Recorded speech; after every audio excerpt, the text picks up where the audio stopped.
seluruh berita Injil bahwa begitu kasih sayang Tuhan pada dunia ini, sehingga dia mengurniakan anaknya yang tunggal. Agar mereka yang percaya tidak binasa, melainkan hidup yang kekal. Sebagaimana yang dibacakan oleh, diselangkan oleh Pak Deki, itu kenanya kepada Yohanes 3 ayat 16, Pak. Karena seluruh kabar pemberitaan salib, ya, pada dasarnya itu adalah mitos yang diajarkan Paulus kepada non-Yahudi. Kenapa kemudian Taurat dibatalkan? Kenapa sunat dibatalkan oleh Paulus? Kenapa hukum-hukum Taurat itu dibatalkan oleh Paulus? Karena dia menjajakan sebuah konsep tatanan hidup keyakinan bukan kepada domba, tetapi kepada serigala. Siapa mereka ini? Orang-orang Roma, orang-orang Yunani, orang-orang yang hidup di pemukiman-pemukiman di luar daripada Israel. Makanya ajarannya laris manis. Tetapi Paulus tidak mungkin mengajarkan kembali ajaran animisme secara utuh, secara keseluruhan. Karena orang-orang yang menganut ajaran animisme kala itu sudah tidak cinta terhadap ajaran animisme. Apalagi setelah melihat adanya keajaiban-keajaiban yang dipertontonkan oleh Yesus. Mereka melihat, loh, kok ini ada orang bisa menghidupkan orang mati, bisa membuat orang buta melihat, bisa membuat orang lumpuh berjalan. Ini siapa ini? Sementara dalam konsep ajaran kita, dewa datang dalam rupa manusia, membuat mujizat-mujizat, tapi itu hanya dalam angan-angan dan tidak ada kitab sucinya. Datang kemudian Paulus menggunakan dan memanfaatkan situasi itu. Digantilah dewa-dewa yang tadinya mereka imani menjadi yang mereka lihat oleh tentara-tentara Romawi yang kamu lihat di tanah Yudea, yang melakukan mujizat itu. Dialah Zeus, dialah Apollo yang datang dalam rupa manusia, kemudian bernama Yesus. Kenapa ajaran ini kemudian laris di Eropa? Tidak laris di Yahudi. Karena Paulus memang menjajakannya kepada non-Yahudi. Tidak menjajakannya kepada Yahudi.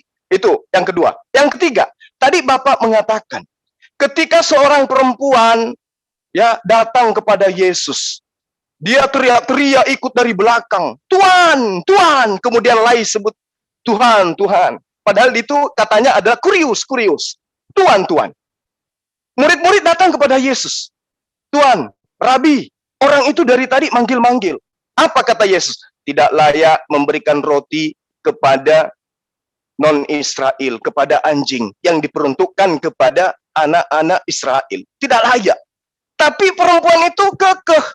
Kekeh bukan untuk meyakinkan dirinya bahwa saya menyembah Engkau, Yesus. Kekeh bukan dalam hal mendudukkan dan menyampaikan bahwa Yesus itu adalah Tuhan dalam rupa manusia. Tidak. Perempuan ini kekeh untuk meyakini Yesus itu bisa menyembuhkan anaknya. Dia minta tolong bukan untuk dijadikan hamba, bukan dijadikan sebagai abdi, tapi dia minta tolong ke Yesus untuk mengobati anaknya agar anaknya sembuh. Saya yakin Anda adalah Mesias, saya yakin Anda bisa menyembuhkan anak saya. Imanmu benar, wahai ibu, berdirilah dan pulanglah. Coba.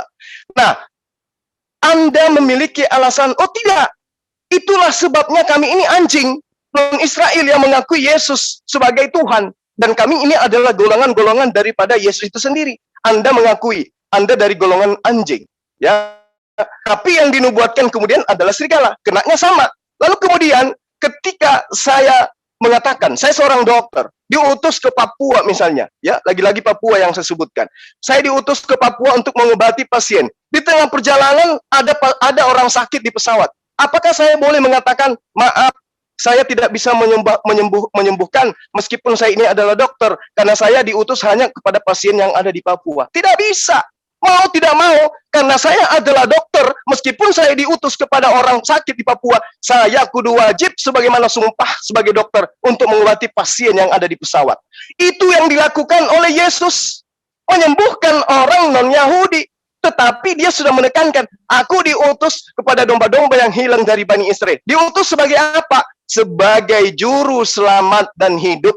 Apa maksudnya? Mengajarkan tidak ada Tuhan selain Allah dan mengajarkan dirinya sebagai utusan Allah.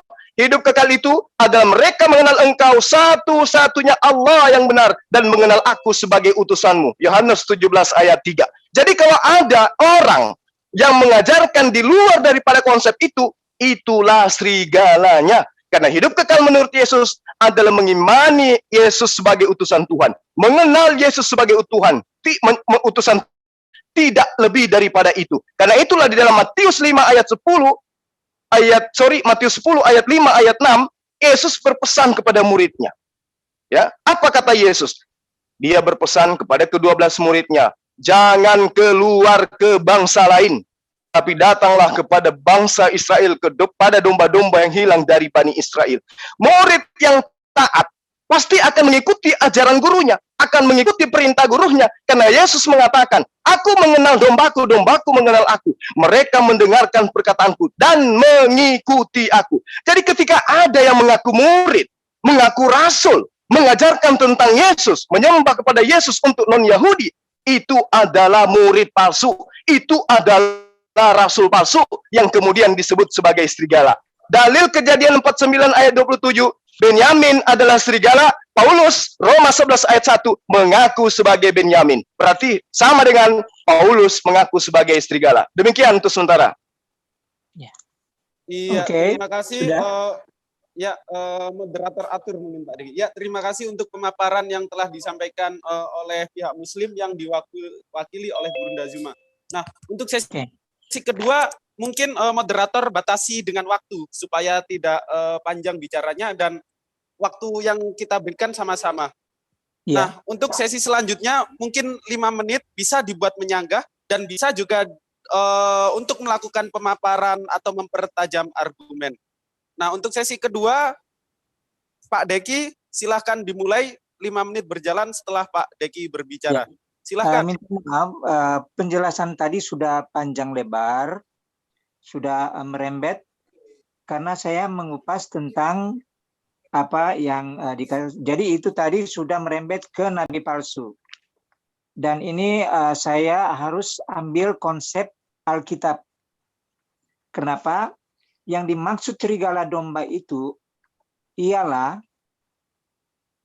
seperti saya sudah katakan tadi, serigala itu menerkam dan mencerai-beraikan domba itu. Serigala itu adalah seperti dikatakan di dalam Matius 7 ayat 16, waspadalah terhadap nabi-nabi palsu, ini kata Yesus, yang datang kepadamu dengan menyamar seperti domba, tetapi sesungguhnya mereka adalah serigala buas. Nah, sekarang saya belum menjelaskan tentang yang tadi dikatakan tentang ketuhanan, tetapi ini saya berbicara dulu tentang siapakah serigala. Sebab konsep yang dibicarakan siapakah serigala, siapakah domba, siapakah serigala yang berbulu domba itu. Nah, kalau konsep ketuhanan, saya tadi sudah masuk ke konsep ketuhanan, tapi saya sudah membukanya tadi bahwa Daud saja sudah mengatakan, Tuhan adalah gembalaku. Nah, gembala itu hanya ada di dalam Yesus. Jadi Yesus itu kami sebut dia gembala dan sekaligus adalah Tuhan kami karena dia memelihara kami sebagai domba. Minta maaf, tadi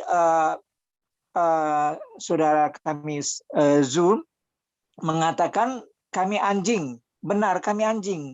Tadinya kami belum percaya Yesus, kami adalah anjing.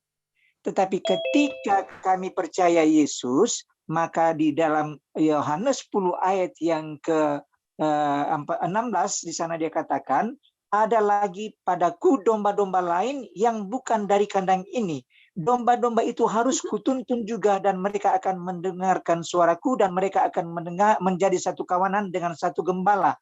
Jadi kami ini adalah yang selalu mendengar perkataan Yesus karena dia adalah gembala kami. Nah, saya akan menjelaskan tentang siapakah yang dimaksud dengan penyesat itu. Siapakah yang dimaksud dengan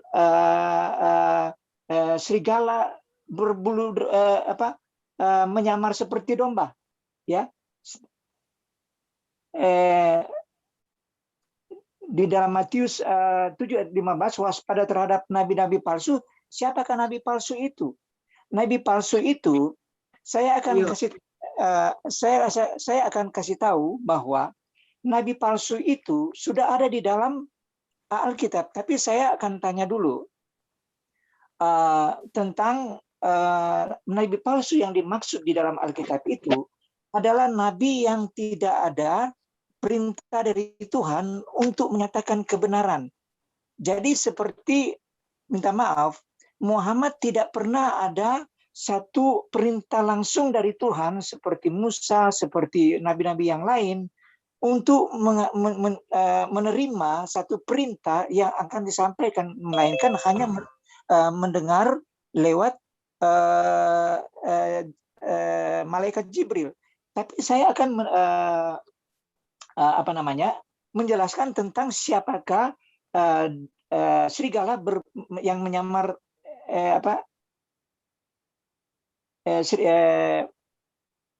serigala yang berbulu domba ini siapa sebenarnya dia. Ini perkataan Yesus, serigala yang menyamar seperti domba itu ialah dia yang tidak pernah mengenal tentang kebenaran firman Tuhan. Tetapi dia itu memakai kulit domba. Nah, saya itu berbicara kepada orang-orang yang di luar Tuhan. Jadi begini, sebelum saya menanyakan lebih lanjut tentang ketuhanan, saya membahas dulu tentang serigala. Minta maaf. Halo? Ya, Pak, lanjut. Iya, saya membicarakan tentang serigala yang memakai menyamar seperti domba. Ya, artinya dikatakan serigala berbulu domba. Nah, sebelum saya lanjut, saya akan memberikan satu. Terima kasih Pak Deki. Diskusi ini dibatasi oleh waktu. Mohon maaf, 5 menit sudah berlalu dan Pak Deki memberikan pemaparan. Nah, untuk 5 menit selanjutnya akan dibawakan oleh pihak Muslim yang diwakili oleh Gurunda Zuma. 5 menit berjalan setelah Gurunda Zuma berbicara. Silahkan. Baik, terima kasih. Mohon maaf Pak Deki, Bapak dibatasi oleh waktu, saya juga, maka materinya itu harus fokus. Tadi sebelum saya lupa ya, mengenai Rasulullah Muhammad SAW.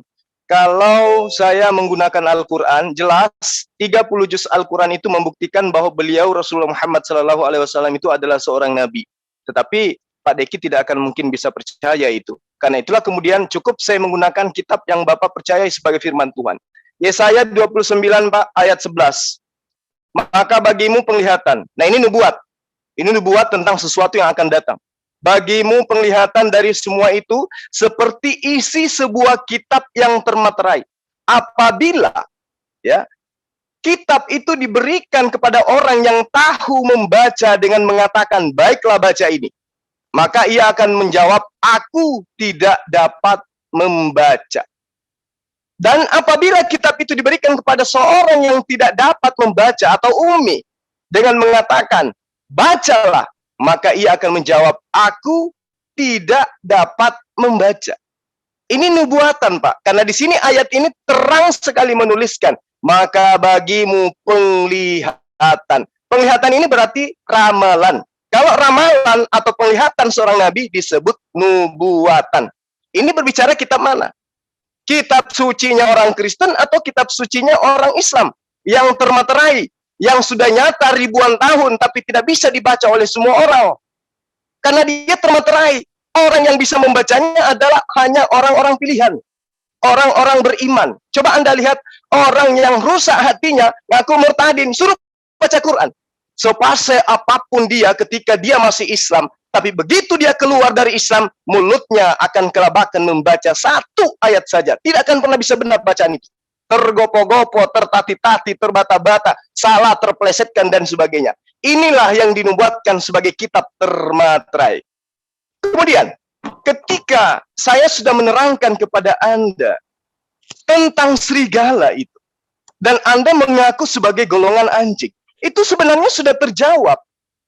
Sudah terjawab, karena yang dimaksud serigala itu adalah non-Yahudi, bukan domba yang mengaku domba, bukan Yahudi yang mengaku Yahudi, sehingga muncul istilah sunat rohani, Yahudi rohani. Kenapa? Karena mereka tidak menemukan secara silsilah mereka kalau dirinya adalah bagian daripada suku Israel. Sementara yang mereka tuhankan adalah orang yang mengaku diutus hanya kepada domba-domba yang hilang dari Bani Israel. Kembali kepada pernyataan Pak Deki tadi, kaitannya dengan Yohanes 10 ayat 16.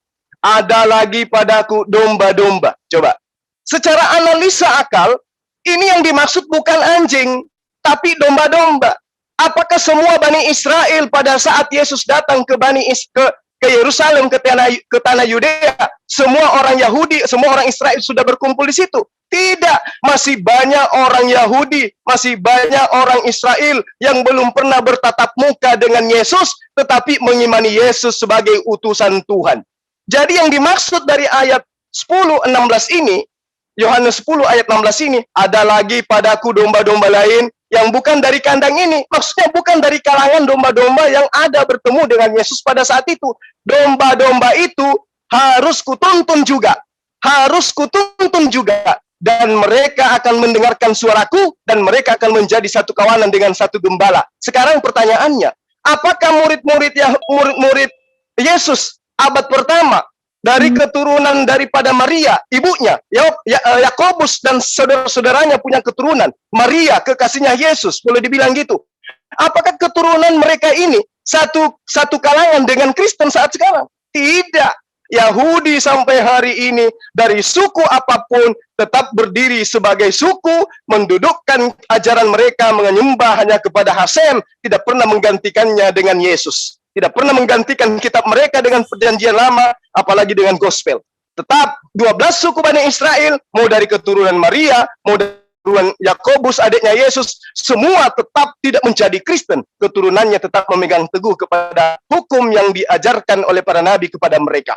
Jadi kalau ada yang Anda mengatakan Yohanes 10 ayat 16 itu adalah Kristen, salah Pak. Anda ngaku domba atau ngaku anjing. Di situ kan anjing Pak. Maaf, Anda kan ngaku anjing. Sementara di situ di ayat Yohanes 10 ayat 16 ada lagi padaku domba-domba yang lain. Ya, berarti Israel lain. Terima kasih. Waktunya habis. Ya, hamba tegaskan sekali lagi kita dibatasi oleh waktu supaya diskusi kita kali ini terarah. Nah, untuk berikutnya akan kita berikan selama 5 menit lagi. Untuk Pak Deki, 5 menit berikutnya silahkan. Waktu dimulai setelah Pak Deki berbicara. Silahkan. Sebelum saya jelaskan tentang serigala berbulu domba, saya kembali kepada kata Yesus tentang anjing. Ketika saya belum percaya Yesus, saya dikatakan anjing. Tetapi ketika saya percaya Yesus yang adalah juru selamat, yang memberi hidup, maka saya disebut domba karena saya mendengar suaranya, saya mendengar firman-Nya. Berarti bukan sebagai anjing lagi. Nanti saya jelaskan tentang serigala berbulu domba, tetapi saya akan berikan penjelasan kepada saudaraku bahwa anjing itu adalah orang yang belum mengenal Yesus secara pribadi. Anjing itu adalah orang di luar Israel yang tidak percaya adanya Yesus. Tetapi kalau domba itu adalah Israel, mereka itu termasuk juga serigala. Kenapa? Karena yang membunuh Yesus adalah orang Yahudi sendiri. Jadi kami ini adalah orang yang percaya kepada Yesus, adalah domba-domba yang mengikuti jalan-jalan kebenarannya. Sedangkan Yahudi dikatakan domba-domba, sedangkan merekalah yang membunuh Mesias atau Yesus Kristus. Jadi dikatakan anjing itu adalah orang-orang yang tidak percaya Yesus Kristus. Ada yang percaya tetapi tidak mau mengakui bahwa dia adalah juru selamat, dan dia tidak mengakui bahwa dia adalah yang memberi hidup. Jadi itulah anjing-anjing. Jadi kami yang percaya kepada Yesus tidak lagi disebut anjing karena kami sudah mendengar seperti firman Tuhan di dalam Yohanes 10 ayat 1, aku berkata kepadamu, sesungguhnya siapa yang masuk ke dalam kandang domba dengan tidak melalui pintu, tetapi dengan memanjat tembok, ia adalah seorang pencuri dan seorang perampok. Jadi kami ini sudah masuk ke pintunya Yesus Kristus di dalam kebenaran. Oleh sebab itu kami percaya Dia. Jadi ketika kami percaya Dia yang memberi hidup, kami mau panggil Tuhan itu tidak masalah karena Dia adalah yang memberi kehidupan kepada kami. Karena itu kami mendengar suaranya. Jadi kalau ada orang di luar yang mengaku bahwa dia adalah domba tetapi tidak mau mendengar suaranya, dia itu adalah serigala dan dia itu adalah seorang perampok. Jadi ini yang dimaksud dengan serigala. Tetapi saya akan lebih masuk lagi ke dalam tentang siapakah serigala itu. Serigala itu adalah ibarat seorang pengacau, perampok dan perusak. Itu serigala. Karena dia ada di luar kandang. Dia tidak ada di dalam kandangnya Yesus yang adalah gembala. Dia adalah Tuhan yang menuntun, menjaga, melindungi domba-domba. Nah, domba-domba itu adalah orang yang percaya kepada Yesus, yang mau mengikuti jalan-jalan Dia. Nah, kalau saya mau katakan siapakah serigala, tapi sebelumnya saya mau memberikan satu pertanyaan kepada Anda sebelum saya meminta satu ayat di dalam Quran. Saya mau katakan kepada saudara-saudaraku, apakah saudara, saya tidak tahu, saudara di sana ada berapa orang, apakah saudara mengasihi saya atau tidak, itu saudara akan berikan jawaban. Nanti saya akan jelaskan. Nah, dari jawaban ini saya akan tentukan untuk meminta ayat dalam Quran supaya kita akan tahu siapakah serigala yang dimaksud itu. Jadi nanti kita lihat di sini. Jadi mengenai anjing itu adalah orang yang di luar kandangnya Yesus, tetapi kalau dia masuk, dia mengakui Yesus yang adalah seorang pelindung. Karena gembala itu adalah pelindung, menuntun, menjaga. Itu dimaksud dengan gembala. Makanya dia dikatakan oleh Daud, Tuhan adalah gembalaku. Karena apa? Iya, Karena terima kasih Pak Deki atas 5 menit yang telah berlalu. Kali ini kita dibatasi oleh waktu ya. Mohon maaf sebelumnya. Iya. Mungkin ada yang bisa gantiin timer. Tadi ada kayaknya. Sudah. Jadi saya akan mau tanya kepada Bang Sul tentang tadi itu. Ya, mungkin sudah ditangkap pertanyaannya. Sudah ditangkap, Gurunda Zuma? Ya, sudah. Iya. Nah, untuk 5 menit berikutnya, silahkan Gurunda Zuma memberikan pemaparan atau sanggahan terhadap Pak Deki. 5 menit berjalan setelah Gurunda berbicara. Silahkan. Baik, Pak Deki, Anda jangan ragukan kasih sayang seorang Islam terhadap saudaranya yang non-Islam, Pak. Selama kami tidak diserang, tidak ada sejarahnya kami menyerang luar non-Islam. Itu perlu Bapak pahami dengan baik. Karena kami diancam oleh Rasul kami. Barang siapa yang mengganggu, apalagi membunuh orang-orang yang kufur zimmi, artinya yang tidak menyerang Islam, maka diharamkan baginya mencium bau surga. Mencium baunya surga saja kami diharamkan, apalagi masuk ke dalamnya. Jadi Bapak tidak usah khawatir. Kalau ada sesuatu yang ingin Bapak sampaikan, sampaikan aja. Ya, Anda sedang berhadapan kebetulan dengan orang yang pas untuk Anda jabarkan tentang apa yang Anda kuasai. Baik. Kemudian Anda mengatakan tentang serigala, Anda mengatakan tentang nabi palsu. Di dalam kitab yang Anda pegang sebagai kitab suci dari kitabnya Bani Israel, Ulangan 28 ayat 9.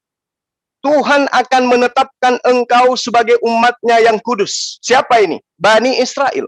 Seperti yang dijanjikannya dengan sumpah kepadamu, jikalau engkau berpegang pada perintah Tuhan Allahmu dan hidup menurut jalan yang ditunjukkan. Coba.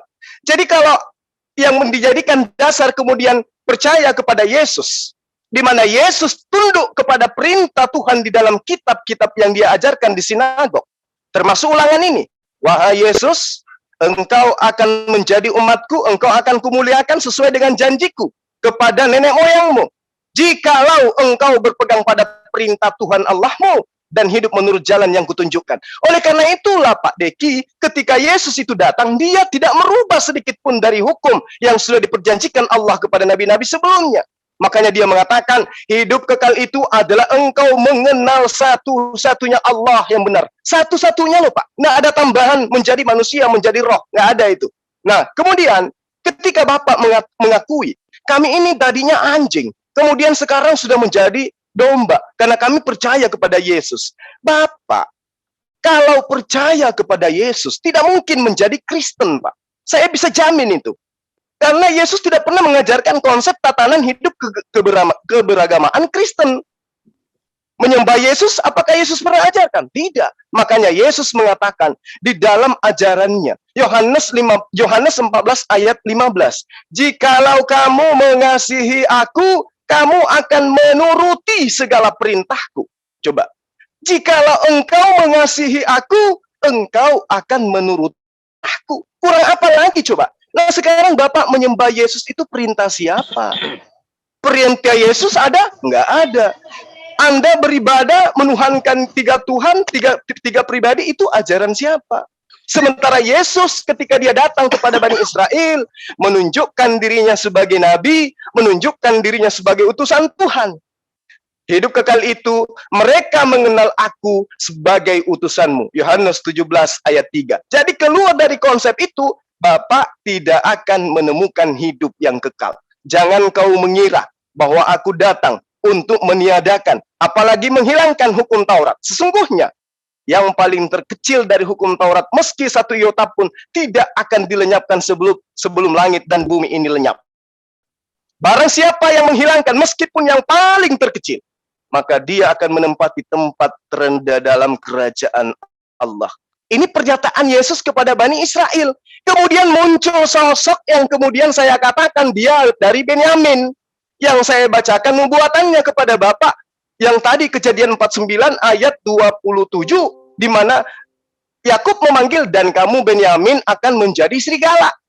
Paulus di Roma 11 ayat 11 mengaku, ayat 1 mengaku dari suku Benyamin.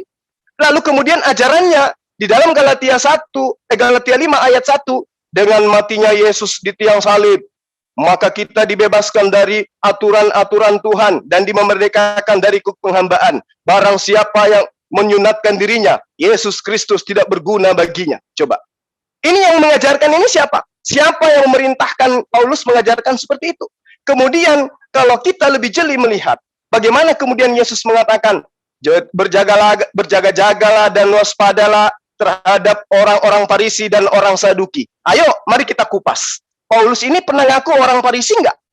Dia mengaku pernah orang Saduki enggak? Pernah. Kalau Anda butuh dalil, saya akan tunjuk. Paulus mengaku orang Farisi, Paulus mengaku sebagai orang Saduki. Sementara Yesus mengatakan dalam Matius 16 ayat 6, berjaga-jagalah dan waspadalah terhadap orang Farisi dan Saduki. Dua poin ini. Tadi Yakub mengatakan Benyamin adalah serigala. Terima kasih Guru Zuma, kita dibatasi oleh waktu sekali lagi. Nah, mungkin akan kita adakan 3 putaran lagi ya selama 5 menit karena ini kebetulan di sini juga sudah mau maghrib. Ya, begini. 3 putaran lagi selama 5 menit untuk pihak pembicara. Ya, jadi begini, ini saya tidak bisa memberikan penjelasan karena yang saya bahas ini tentang serigala dulu. Ya, siap Pak Deki. Nanti tapi, bisa dipaparkan waktu Bang Bapak. Zulkifli sudah masuk ke ketuhanan. Itu nanti saya saya masih mau menjelaskan tentang serigala. Siapakah serigala yang siap Pak Deki. Mungkin pemaparannya bisa dipaparkan di waktu Pak Deki. Nah, untuk 5 menit berikutnya, silahkan Pak Deki berbicara dan waktu akan berjalan. Monggo. Jadi begini, saya jelaskan tentang serigala berbulu domba itu yang dimaksud oleh Yesus itu, karena ini perkataan Yesus bukan kepada kami sebagai orang percaya. Serigala berbulu domba itu yang dimaksud itu ialah, itu sebabnya saya katakan kepada Bang saya lupa. saya Zulkifli. Zulkifli, saya bilang, Ya. coba jelaskan apakah Anda mengasihi saya? Tentu Anda akan mengatakan Anda mengasihi saya. Itu benar. Ya. Ya, Jadi benar, benar, Pak. ya, kalau Anda mengasihi saya minta tunjukkan ayat di dalam Quran tentang bencilah kafir, minta tolong. Kirim ayatnya. Kirim ayatnya yang bencilah kafir. Ya, Maksudnya, mungkin Pak? Gini Pak Degi, mungkin 5 menit Bapak maksimalkan untuk memberi pemaparan atau sanggahan. Nah, di 5 menit setelahnya, di mana itu waktunya umat Muslim, nanti umat Muslim menyanggah atau menjawab apa yang Bapak tanyakan. Iya, begitu. Begitu Pak Degi Oh sistem iya, dialognya, oke. supaya teratur. Silakan. Oke. Ya. Oh, jadi belum langsung menanyakan itu ya.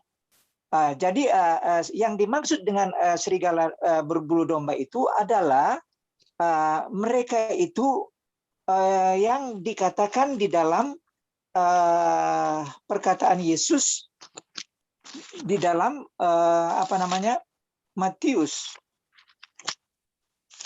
Matius berapa, sebentar, saya ini tidak pakai itu. Yang maksud serigala berbulu domba itu bukan orang-orang yang percaya kepada Yesus, bukan kami sebagai orang percaya Yesus, melainkan serigala berbulu domba itu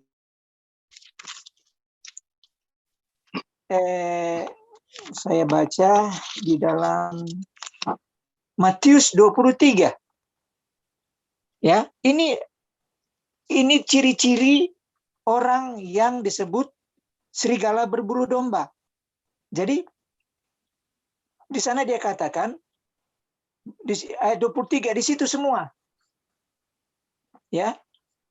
Saya ambil contoh. Ayat 16, celakalah kamu hai pemimpin-pemimpin buta yang berkata bersumpah demi bait suci. Ya.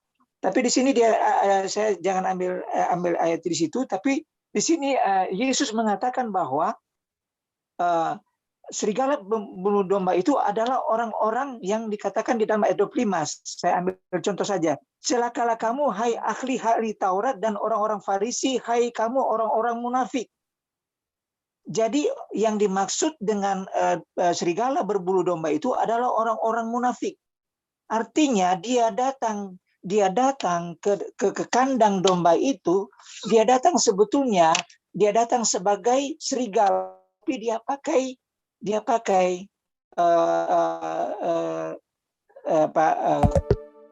muka domba. Tetapi sebenarnya serigala, kenapa Yesus mengambil satu perumpamaan tentang serigala? Karena serigala itu perusak. Serigala itu membinasakan.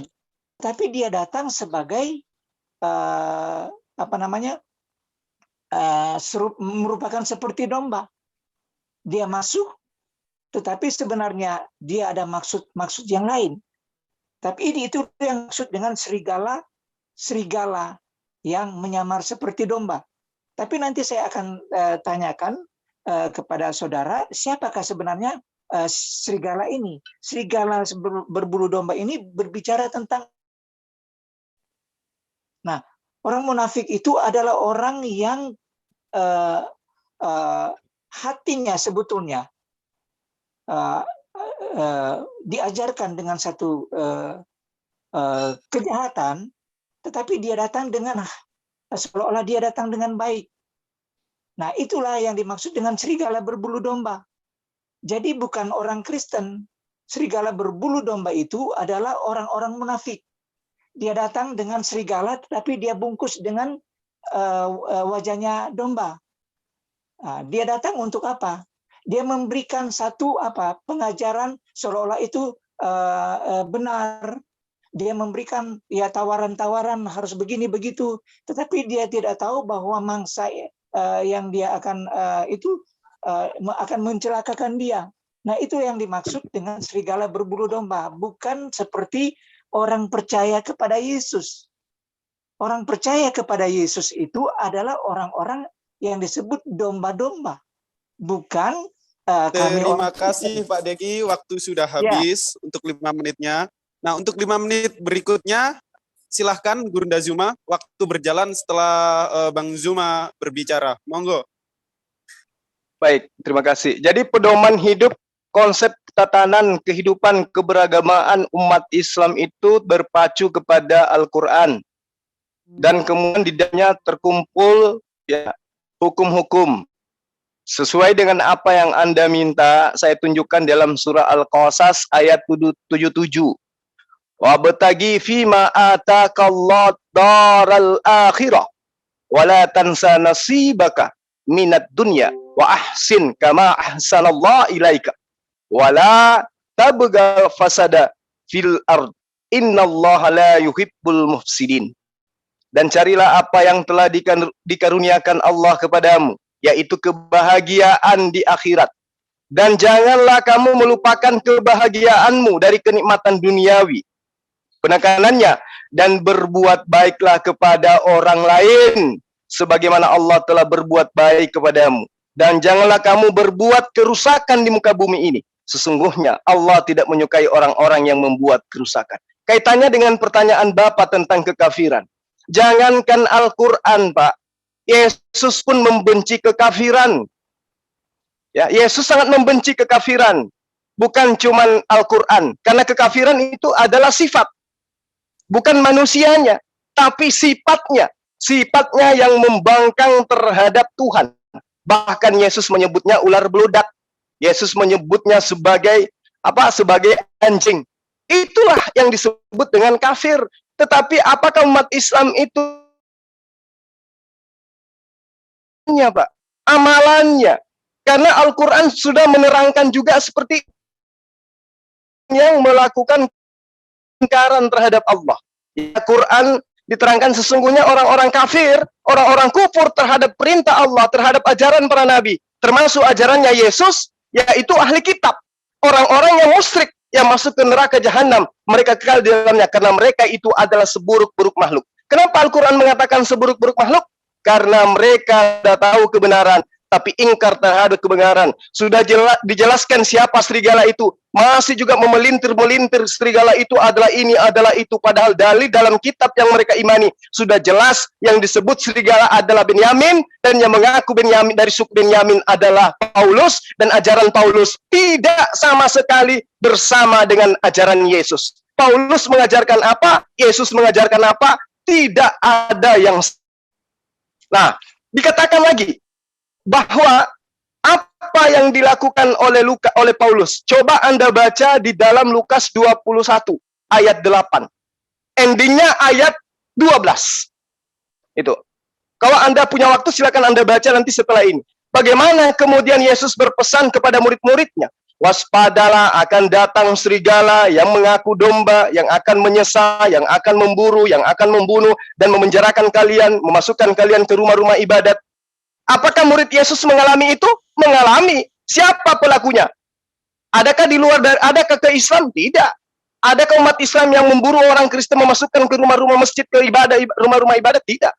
Kalaupun ada, siapa yang datang kepada murid Yesus, yang mengobok-obok murid Yesus, lalu kemudian mengaku sebagai murid Yesus, mengaku bertemu dengan Yesus di padang pasir. Sementara Yesus menerangkan, jika ada yang datang kepadamu, mengaku bertemu dengan Mesias, ada di sini, ada di sana, jangan kau percaya. Ya, makanya saya katakan tadi di awal diskusi kita bahwa apa yang kemudian menjadi nubuatan tentang serigala itu tidak bisa lepas dari orang-orang yang mengaku Yahudi, padahal dia bukan orang Yahudi. Orang-orang yang mengaku sebagai pengikut Yesus, padahal tidak mengikuti ajaran Yesus. Yesusnya bersunat, dia tidak bersunat. Yesusnya kitabnya adalah Tanak, dia kitabnya gospel. Yesusnya menyembah kepada Allah, dianya menyembah kepada Yesus. Semuanya mengaku sebagai pengikut Yesus, tetapi konsep ajarannya, agamanya, rumusan-rumusan akidahnya, itu semuanya tidak sama dengan apa yang Yesus ajarkan. Semua bertentangan dengan apa yang Yesus sampaikan. Nah, ketika Yesus mengatakan di dalam Matius 9 ayat 36, Melihat orang banyak itu, tergelaklah hati Yesus untuk merasa belas kasih kepada mereka, karena mereka telah lelah dan terlantar seperti domba yang tidak digembalakan. Ini lagi-lagi kepada siapa? Kepada Bani Israel. Hanya kepada Bani Israel, dan lagi-lagi Bani Israel. Matius 10 ayat 11, Terima ayat kasih. 16. Oke. Waktu sudah habis Gurunda Zuma untuk 5 menit Baik. yang dipaparkan.